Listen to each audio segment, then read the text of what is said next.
2024-25 ఆర్థిక సంవత్సరం నేటితో ముగియబోతుంది. అయితే తెలంగాణ ప్రభుత్వం తీసుకొచ్చిన లేఅవుట్ల క్రమబద్ధీకరణకు రుసుము చెల్లింపునకు ఇవాళే లాస్ట్ డే.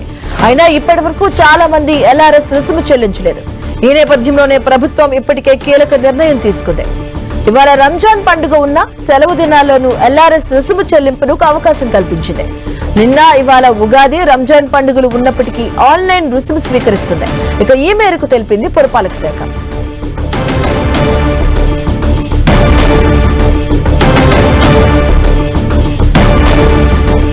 ఎల్ఆర్ఎస్ ఫీజు చెల్లించాలి అని 20,439 మంది దరఖాస్తుదారులకు ప్రభుత్వం లేఖలు రాసింది.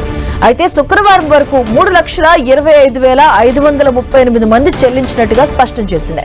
మొత్తం 25.67 లక్షల దరఖాస్తులు వచ్చినట్లుగా పేర్కొంది. దీంతో ఇవాళ కూడా మున్సిపాలిటీలు, కార్పొరేషన్ల పరిధిలో ఆస్తి పన్ను వసూలు కొనసాగుతాయని పురపాలక శాఖ వెల్లడించింది. 2 రోజుల్లో ఆస్తి పన్ను చెల్లింపు వడ్డీపై 90% రాయితీని సద్వినియోగం చేసుకోవాలని కోరింది.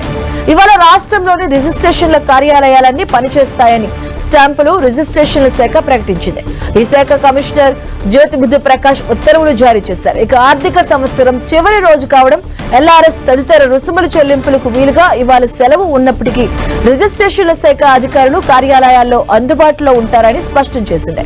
తెలంగాణ వ్యాప్తంగా ఉన్న కార్పొరేషన్లు, మున్సిపాలిటీల్లో ఆస్తి పన్నుపై వన్ టైం సెటిల్మెంట్ కు కూడా తెలంగాణ ప్రభుత్వం అవకాశం కల్పించింది.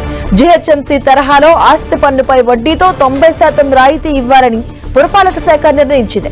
ఈ అవకాశాన్ని ప్రజలు సద్వినియోగం చేసుకోవడంతో ఆస్తి పన్ను వసూలు 1000 కోట్లు దాటిందని రాష్ట్ర పురపాలక శాఖ తెలియజేసింది.